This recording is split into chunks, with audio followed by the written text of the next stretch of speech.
ሰላም አለይኩም ወራህመቱላሂ ወበረካቱ ውድና የተወደዳችሁ እህት ወንድሞቼ እንደምን አላችሁልኝ? እኔ አልሐምዱሊላህ በጣም ሰላም ነኝ። በእያላችሁበት ሰላማችሁ ብዝት ይበልልኝ። ዛሬም እንደተለመደው የተለያዩ ትምህርቶችን ይዤላችሁ ብቅ ብያለሁ። እስከ መጨረሻው እንደምትከታተሉኝ አልጠራጠርም። የማታውቁኝ ካላችሁ ሰይድ ወርቁ እባላለሁ ማለት ነው። ቻናሌን ከወደዳችሁት ላይክ፣ ሰብስክራይብ፣ ሼር ማድረጋችሁን እንዳትረሱ ማለት ነው። የዛሬው ትምህርት ኢቡፕሮፌን መቼ መውሰድ አለብን? ኢቡፕሮፌን መቼ መውሰድ አለብን? ኢቡፕሮፌን ህመምን ለማስታገስ ኢንፍላሜሽን ለመቀነስና ትኩሳትን ለማስታገስ የሚያገለግል የተለመደ ስቴሮይድ ያልሆነ ጸረ ኢንፍላሜታሪ መድኃኒት ነው። ይህን ማስታገሻ ለመውሰድ በጣም ጥሩ የሚባለው ጊዜ እንደ ታማሚው ሁኔታና በመድኃኒቱ ስሪት፣ ለምሳሌ በታብሌት፣ በኤክስቴንድድ ሪሊዝ ወይንም በፈሳሽ ጄል ላይ የተመሰረተ ነው። አጠቃላይ መመሪያዎች የሚከተሉት ናቸው እናያለን ማለት ነው። ኢቡፕሮፌን መቼ መውሰድ አለብን? አንደኛ፣ ለህመም ወይንም ትኩሳት ጥሩ ውጤት ለማግኘት ህመምን ወይንም ትኩሳት እንደተሰማዎት ወዳውኑ ይውሰዱ ይላል። ለራስ ምታት፣ ለወር አበባ ቁርጠት፣ ለጥርስ ህመም ወይንም ለጡንቻ ህመም የሚወስዱ ከሆነ ቀደም ብለው መውሰድ የህመም ምልክቶቹ እንዳይባባሱ ይከላከላል ማለት ነው። ሁለተኛውን ስናይ ስር ለሰደዱ በሽታዎች ማለት ነው። ለምሳሌ አርትራይትስ ህመም በሚነሳብን ጊዜ ብቻ ሳይሆን በሐኪሞ ትዕዛዝ መሰረት በመደበኛነት ወይንም በቋሚነት ይውሰዱት ይላል። ኤክስቴንድድ ሪሊዝ ኢቡፕሮፌን ይላል። በቀን አንድ ጊዜ፣ አብዛኛውን ጊዜ አመሻሹ ላይ ወይንም የምኝታ ሰዓት ላይ መውሰድ ይኖርብዎታል ይለናል። ከምግብ ጋር ወይስ ያለ ምግብ? ከምግብ ወይንም ከወተት ጋር የጨጓራ መቆጣትን ወይንም ማቃጠል ለመቀነስ በተለይ ለረጅም ጊዜ ጥቅም ማለት ነው። ለአጭር ጊዜ እፎይታ ለማግኘት አልፎ የሚወስዱ ከሆነ በባዶ ሆድ ሊወስዱት ይችላሉ። ነገር ግን ጨጓራው ሴንሲቲቭ ከሆነ አሁንም ከምግብ ጋር እንዲወስዱት ይመከራል ማለት ነው። የአወሳሰድ መጠንና ፕሮግራሙን ስናየው አዋቂዎች በአብዛኛው እንደ አስፈላጊነቱ ከ4 እስከ 6 ሰዓት አንድ ጊዜ መውሰድ ያለበት ከ400 እስከ 800 ሚሊግራም ሲሆን በሐኪሞ ካልታዘዘ በስተቀር በቀን ከ3200 ሚሊግራም ማለፍ የለበትም ማለት ነው። ልጆች በክብደታቸው ላይ የተመሰረተ የህፃናት ሕክምና አወሳሰድ መጠን ይከተሉ። በአብዛኛው አንድ ጊዜ መውሰድ ያለባቸው ከ5 እስከ 10 ሚሊግራም በኪሎግራም ሲሆን ከ6 እስከ 8 ሰዓት ልዩነት መውሰድ ይችላሉ ማለት ነው። የአካል ብቃት እንቅስቃሴ ከመደረጉ በፊት ወይንም በኋላ ለህመም፣ ለጉዳት አንዳንዶቹ የጡንቻ ህመምን ለመቀነስ የአካል ብቃት እንቅስቃሴ ከመጀመራቸው በፊት ይወስዱታል። ይሁን እንጂ ይህ የህመም ምልክቶችን ሊደብቅና ለጉዳት የመጋለጥ አጋጣሚዎችን ከፍ እንዲል ሊያደርግ ይችላል። የአካል ብቃት እንቅስቃሴ ካደረጉ በኋላ ኢንፍላሜሽን ለመቆጣጠር ይበልጥ አስተማማኝ ነው ማለት ነው። ኢቡፕሮፌን መውሰድ የሌለባቸው መቼ ነው? በባዶ ሆድ ለጨጓራ ቁስለት ወይንም ህመም ከተጋለጡ፣ የኩላሊት በሽታ፣ የልብ ችግር ወይንም ክትትል የሚያደርጉለት የደም ግፊት በሽታ ካለበት፣ ሐኪምዎን ሳያማክሩ የደም ማቅጠኛ ለምሳሌ አስፕሪን፣ ዋርፈሪን መድኃኒቶችን ከወሰዱ፣ ከቀዶ ጥገና በኋላ በቀዶ ጥገና ሐኪም ካልተፈቀደ በስተቀር የደም መፍሰስን ሊጨምር ስለሚችል ማለት ነው።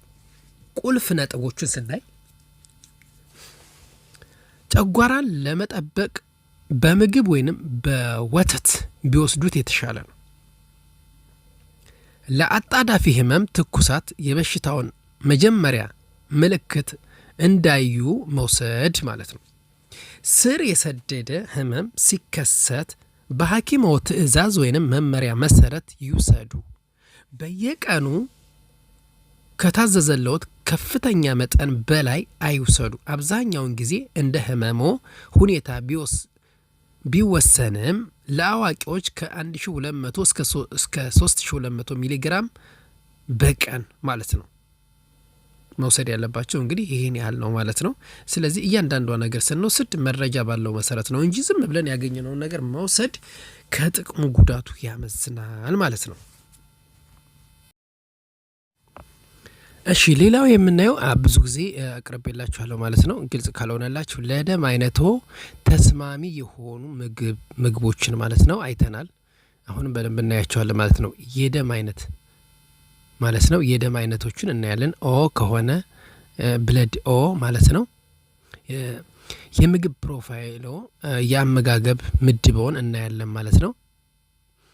ከፍተኛ ፕሮቲን እና ስጋ ተመጋቢ ውስጥ ይመደባሉ ማለት ነው። ለእርስዎ ተስማሚ የሆነ ምግቦች ስጋና አሳ፣ አትክልትና ፍራፍሬዎች። ክብደትን ለመጨመር የሚረዱ ምግቦችን ስንዴ፣ በቆሎ፣ ኩላሊትና ምስር እና ጥቅል ጎመን ናቸው ማለት ነው። ክብደትን ለመቀነስ የሚረዱ ምግቦች የሚባሉት ደግሞ ጉበት፣ ቀይ ስጋና ስፒናች እና ብሮኮሊን እና የባህር ውስጥ ምግቦች ናቸው ማለት ነው። እዚህ ጋር በደንብ ግልጽ ሆኖላችኋል ብዬ ገምታለሁ።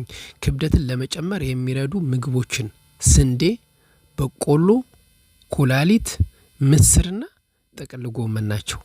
ለመቀነስ ክብደትን ለመቀነስ ካላችሁ ጉበት፣ ቀይ ስጋ፣ ስፒናች እና ብሮኮሊን ወይም የባህር ውስጥ ምግቦች ናቸው ማለት ነው። የደም አይነታችሁ ኤ ከሆነ ማለት ነው። የደም አይነታችሁ ኤ ከሆነ የምግብ ፕሮፋይሎ የአመጋገብ ምድበውን ስናይ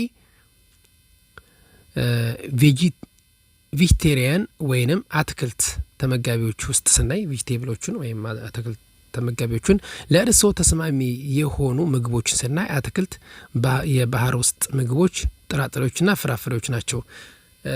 ክብደትዎን ለመጨመር የሚረዱ ምግቦች ስጋ፣ ወተት፣ ኩላሊትና ስንዴ። ክብደትዎን ለመቀነስ የሚረዱ ምግቦችን ስናይ አትክልት፣ ዘይት፣ አኩሪ አተር ምግቦች ማለት ነው። አናናስና አትክልቶች ናቸው ማለት ነው። እነዚህ እነማን ናቸው? ብለድ እነማን ናቸው? ብለድ ኤ ኦኬ፣ ብለድ ኤ ማለት ነው። ኦኬ የመጀመሪያው ያው እንደነገርኳችሁ እሱ ምንድነው እሱም ብለድ ኦ ነው የነገርኳችሁ ማለት ነው። አሁን ብለድ ኤን አየን። ቀጣዩ የምናየው ማን ነው? የደም አይነት ቢ የሆነ ሰው ማለት ነው።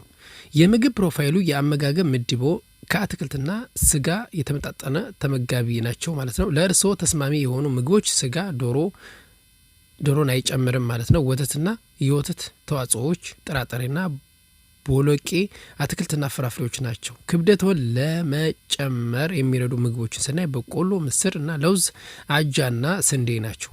ክብደትዎን ለመቀነስ የሚረዱ ምግቦችን ስናይ አረንጓዴ አትክልትና እንቁላል፣ ጉበትና ሻይ ናቸው ማለት ነው። እስኪ ይህን በደንብ የምግብ ፕሮፋይሎ የአመጋገብ ምድቦ ከአትክልትና ስጋ የተመጣጠነ ተመጋቢ የምንላቸው ለእርስዎ ተስማሚ የሆኑ ምግቦችን ስናይ እና ብለድ ቢ ላይ ማለት ነው ስጋ፣ ዶሮ አይጨምርም። ወተትና የወተት ተዋጽኦዎች፣ ጥራጥሬ፣ ቦሎቄ፣ አትክልትና ፍራፍሬዎች ናቸው። ክብደትዎን ለመጨመር የሚረዱ ምግቦችን ስናይ ደግሞ በቆሎ፣ ምስር፣ ለውዝና አጃ እና ስንዴ ናቸው። ክብደትዎን ለመቀነስ የሚረዱ ምግቦችን ስናይ አረንጓዴና አትክልት፣ እንቁላልና ጉበትና ሻይ ናቸው ይለናል። የደም ኤቢ ያላቸው ማለት ነው። የደም አይነት ኤቢ የሆኑትን እኔ እስኪ የደም አይነት ኤቢ የምግብ ፕሮፋይሎ የአመጋገብ ምድቦ የሁሉም ምግቦች አይነት ድብልቅ ተመጋቢ ናቸው ማለት ነው።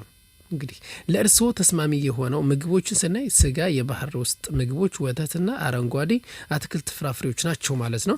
ክብደትዎን ለመጨመር የሚረዱ ምግቦችን ስናይ ቀይ ስጋ፣ ኩላሊት፣ በቆሎና ቦሎቄ ናቸው ማለት ነው። ክብደትዎን ለመቀነስ የሚረዱ ምግቦች የባህር ውስጥ ምግቦች፣ ወተትና የወተት ተዋጽኦዎች እና አረንጓዴ አትክልትና አናናስ ናቸው ማለት ነው።